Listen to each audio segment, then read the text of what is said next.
Hello बच्चों, welcome to your channel biology expert. बच्चों, आज हम पढ़ेंगे सेल यूकैरियोटिक सेल के बारे में। यूकैरियोटिक सेल होता क्या है? यू का मतलब होता है ट्रू और कैरियोटिक कैरियो का मतलब होता है nucleus. True nucleus, well defined nucleus.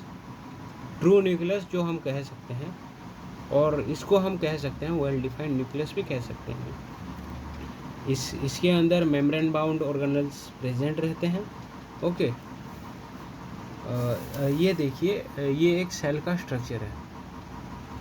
Okay, diagram है। तो इसके ये सेल के बाहर में जो है, इसको हम सेल वॉल कहते हैं।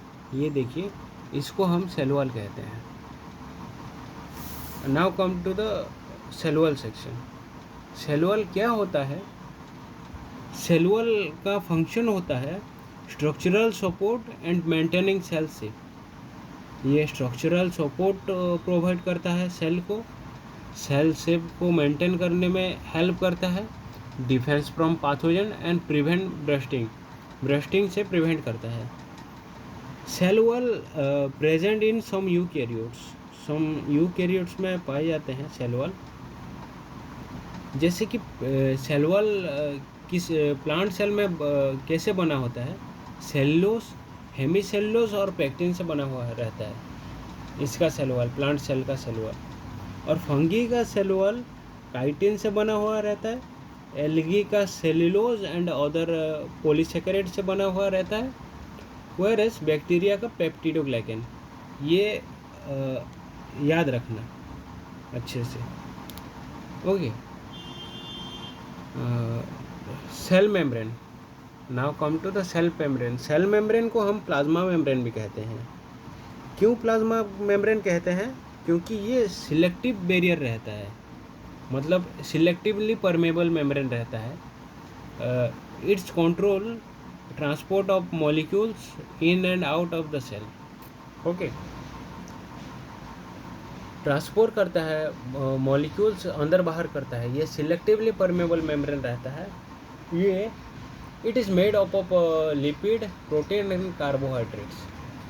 लिपिड, प्रोटीन एंड कार्बोहाइड्रेट्स से बना हुआ रहता है। Okay, now come to cytoplasm. Cytoplasm देख सकते हैं जैसे कि सेल में ये है साइटोप्लाज्म। इसके अंदर जो ग्रीन कलर का स्ट्रक्चर नहीं है, इसके अंदर जो ग्रीन कलर का स्ट्रक्चर है, इसको हम साइटोप्लाज्म कहा जाता है। मैं आपको डायग्राम इसीलिए दिखा रहा हूँ क्योंकि आप अच्छे से समझ सकते हैं, for better understanding. Cytoplasm gel like structure होता है, semi fluid substance inside the cell. It contains water, organelles, enzyme and chemicals. Now come to the nucleus. Nucleus इसको हम ब्रेन ऑफ द सेल भी कहा जाता है, न्यूक्लियस को। और न्यूक्लियस के अंदर न्यूक्लियोलस प्रेजेंट रहता है। ओके, हम पहले डायग्राम को अच्छे से समझ लेते हैं। जैसे कि ये देख सकते हैं आप, ये एक न्यूक्लियस का स्ट्रक्चर है। ये बाहर वाला ब्लू कलर का ये आउटर मेम्ब्रेन है, और अंदर साइड का ये इनर मेम्ब्रेन है। और ये आउटर और इनर मेम्ब्रेन को हम कहते हैं न्यूक्लियर एनवलप। न्यूक्लियर एनवलप कहा जाता है उसको। और देख सकते हैं ये कम्प्लीटली क्लोज नहीं है, ये कम्प्लीटली न्यूक्लियस क्लोज नहीं है। थोड़ा थोड़ा स्पेस यहाँ पे गैप मेंटेन है, क्योंकि ये क्या करता है, transport of RNA, protein and out, in and out of the nucleus. इसको कहते हैं हम न्यूक्लियोपोर। ये जो पोर प्रेजेंट रहता है, इसका काम होता है ट्रांसपोर्ट करना। ओके, इसके अंदर मैट्रिक्स प्रेजेंट रहता है। ये डॉट डॉट जो प्रेजेंट है, इसको हम मैट्रिक्स कहते हैं। इसको हम कहते हैं न्यूक्लियोप्लाज्म। न्यूक्लियोप्लाज्म कहा जाता है इसको। इसके अंदर मैंने पहले ही बोल दिया था, न्यूक्लियस के अंदर न्यूक्लियोलस प्रेजेंट रहता है। ये डार्क स्टेनिंग बॉडी होता है। आरएनए सिंथेसिस करता है, और राइबोसोम बायोजेनेसिस। बायोजेनेसिस का मतलब क्या होता है? कुछ बनाना। ओके, बायोजेनेसिस का मतलब है बायोजेनेसिस राइबोसोम असेंबली और ribosomal activity. Okay, RNA synthesis मतलब राइबोसोमल आरएनए,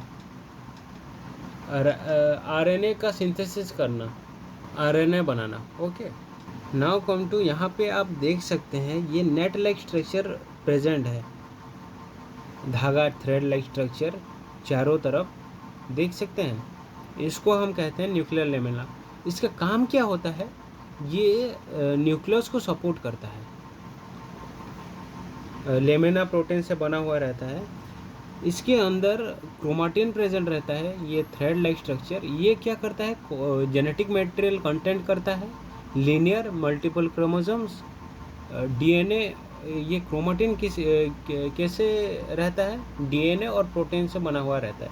ओके, रिपोजिटरी जैसे कि store house of the genetic material. Repository का मतलब रहता है, स्टोर हाउस कहते हैं, जेनेटिक मटेरियल कंटेंट करता है न्यूक्लियस के अंदर। ओके, और इसको ब्रेन ऑफ द सेल भी कहा जाता है, क्योंकि ये कंट्रोल करता है सारे फंक्शन, सेल के सारे फंक्शन को कंट्रोल करता है।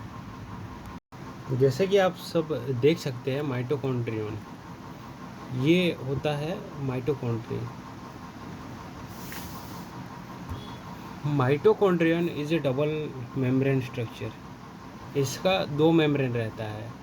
बाहर साइड कहते हैं इसको आउटर मेम्ब्रेन, अंदर की तरफ जो रहता है उसको हम इनर मेम्ब्रेन कहा जाता है। जो इनर मेम्ब्रेन रहता है उसको हम क्रिस्टी फोल्डिंग्स लाइक स्ट्रक्चर ये रहता है उसके अंदर, और इसके अंदर मैट्रिक्स प्रेजेंट रहता है जो कि एंजाइम्स प्रेजेंट रहता है उसके अंदर। ये 70s राइबोसोम इसके अंदर प्रेजेंट रहता है। Genome like bacterial genome, single circular double standard chromosome. Okay, इसका बहुत सारे मल्टीपल कॉपीज रह सकते हैं अंदर, it can have multiple copies. ETC इसका काम क्या होता है? इलेक्ट्रॉन ट्रांसपोर्ट चेन में मदद करता है, जो कि ATP सिंथेसिस करता है। इसको हम power house of the cell भी कहते हैं। ओके, इसको याद रखना, ये डबल मेम्ब्रेन स्ट्रक्चर रहता है। It has present genome, 70s ribosome, ATP synthesis करता है, और ये power house of the cell. Now come to chloroplast. ये क्लोरोप्लास्ट है।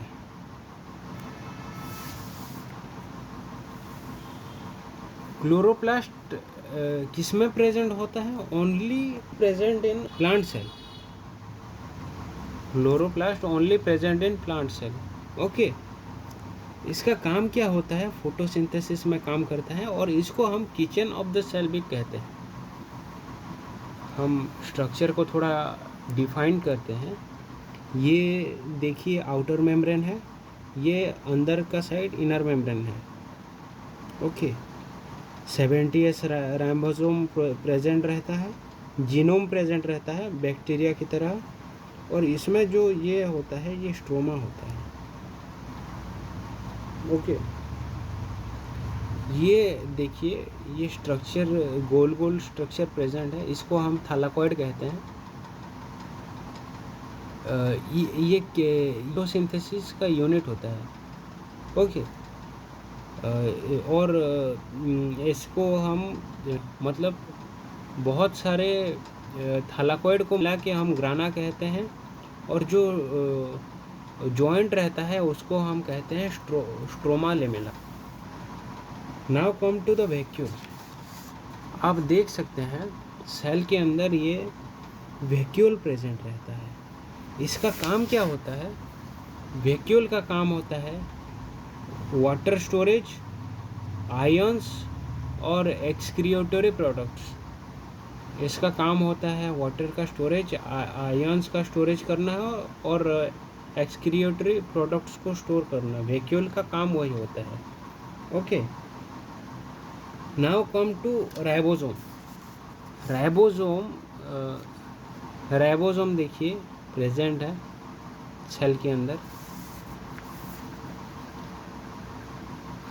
राइबोसोम साइटोप्लाज्म, साइटोप्लाज्म से ये होता है। Cytoplasm protein factory of the cell, protein synthesis में काम करता है। इसका कोई मेम्ब्रेन नहीं है। याद रखिए ओनली माइटोकॉन्ड्रिया और क्लोरोप्लास्ट में डबल मेम्ब्रेन बाउंड स्ट्रक्चर रहता है और राइबोसोम में मेम्ब्रेन ही नहीं रहता। ओके, उसको याद रखिए। ये 80S राइबोसोम जैसे कि 60S प्लस 40S रहता है। राइबोसोम का काम क्या होता है? राइबो न्यूक्लियोप्रोटीन बनाना, ribonucleic acid, rRNA plus protein synthesis. Okay, now come to endomembrane system. Endomembrane ये और well organized group of membrane inside the cell. इसमें क्या क्या प्रेजेंट रहता है? Endoplasmic reticulum, Golgi apparatus, lysosome, endosome and vesicles.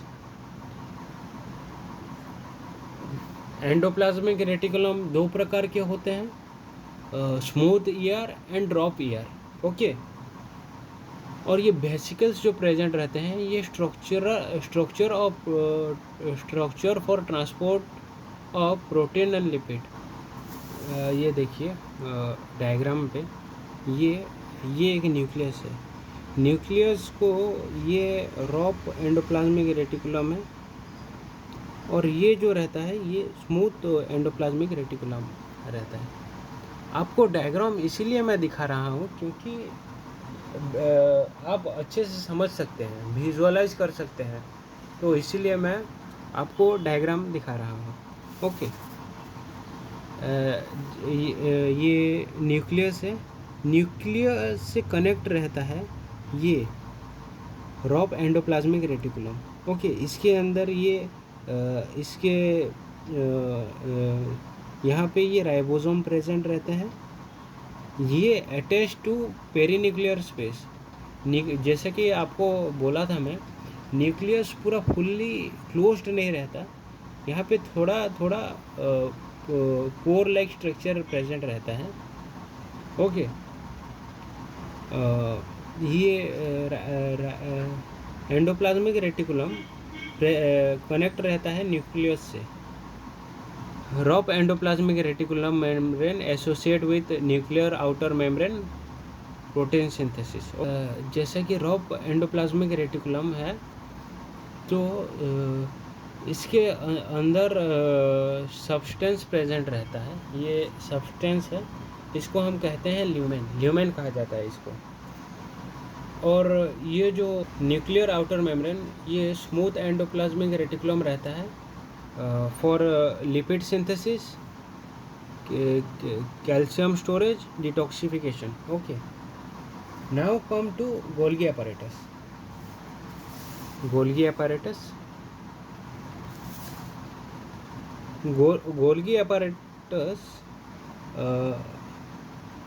is also known as stack of sacks।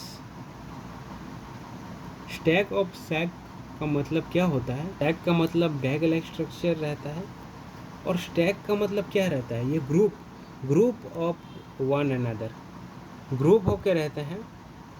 Okay, मान लीजिए ये न्यूक्लियस है, एंडोप्लाज्मिक रेटिकुलम।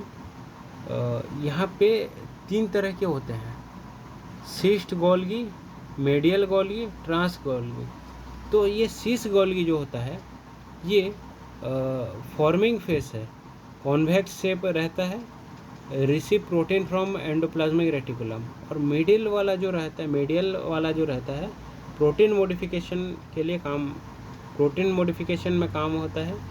और ट्रांस फेज जो होता है मैच्योरिंग फेज होता है, concave, protein sorting, packaging and transport.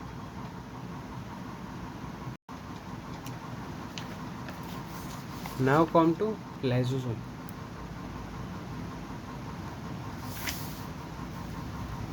Lysosome also known as suicidal bag. Suicidal bag कहा जाता है क्योंकि ये डाइजेस्ट करता है degrade foreign substance, non functional cell components, autophagy. Autophagy का मतलब होता है self digestion of own cell. Okay. Hydrolytic enzyme present रहता है, इसका एसिडिक पीएच 4.5 to 5.5 रहता है। जैसे कि आप मान लीजिए ये एक सेल है, इसके बाहर प्लाज्मा मेम्ब्रेन है, तो ये फॉरेन सब्सटेंस है, तो ये क्या करता है, ये एनगल्फ कर देता है अंदर और एंडोजम होता है, ये एंडोजम हो जाता है, उसको खा लेता है, सेल्फ डाइजेशन में हेल्प करता है, autophagy. Okay, now come to peroxisome. This is peroxisome. Peroxisome का दूसरा फॉर्म होता है ग्लायोक्सिसोम। ओके। ये germinating seed need nutrients to grow. इसका ग्लायोक्सिसोम का काम क्या होता है, convert lipids and fatty acid into carbohydrates. जैसे कि अगर एक सीड जमीन पे गिरा तो उसको क्या चाहिए, उसको न्यूट्रिशन चाहिए ग्रोथ करने के लिए। तो ग्लायोक्सिसोम क्या करता है, वो लिपिड और फैटी एसिड को कन्वर्ट करता है कार्बोहाइड्रेट से और न्यूट्रिएंट्स प्रोवाइड करता है वो जर्मेटिंग सीड को for growth. Okay. Oxidation of fatty acid and lipids. Peroxisome microbodies, peroxisome और ग्लाइकोसोम माइक्रोबॉडीज होते हैं। Okay, now come to cytoskeletal system. Cytoskeletal system, skeletal system of cell. Protein filaments present होते हैं। इसका काम क्या होता है, cell support, cell shape, cell movement and locomotion, organelle positioning, organelle movement, chromatin remodelling, changes in DNA packaging. Cytoskeleton का काम होता है सेल को सपोर्ट करना, सेल का शेप मेंटेन करके रखना, सेल मूवमेंट और लोकोमोशन को ये करना। ओके, ऑर्गेनेल पोजिशनिंग करना, ऑर्गेनेल मूवमेंट करना, क्रोमाटिन रिमॉडलिंग करना, changes in DNA packaging. Now come to plastids. Plastids are two types, color plastids and colorless plastid. Colour plastid को हम कहते हैं क्रोमोप्लास्ट। प्लास्टिड का काम क्या होता है, स्टोरेज। ओके, प्लास्टिड का काम होता है स्टोरेज। कलर प्लास्टिड दो प्रकार के होते हैं, एक में क्लोरोफिल प्रेजेंट होता है, दूसरे में नॉन ग्रीन प्रेजेंट रहता है। अगर क्लोरोफिल प्रेजेंट रहता है तो ये ग्रीन होता है, इसको क्लोरोप्लास्ट कहते हैं।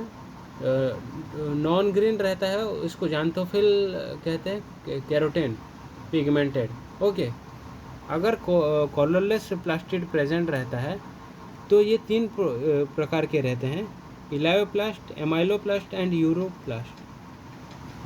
इलायोप्लास्ट क्या करता है, store of fats and oil, amyloplast store carbohydrates, aleuroplast store proteins.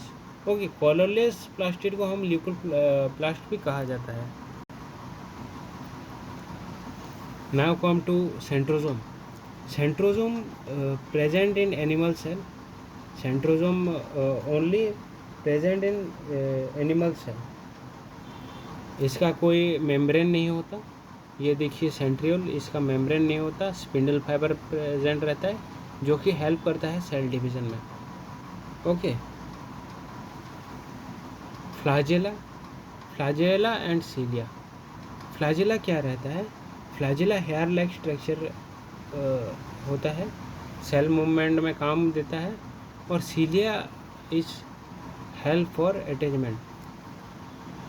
Okay, so today's class is over. कुछ भी आपको डाउट है तो कमेंट सेक्शन में पूछ सकते हैं, और ऐसे ही वीडियो पाने के लिए आप सब्सक्राइब कीजिए चैनल को।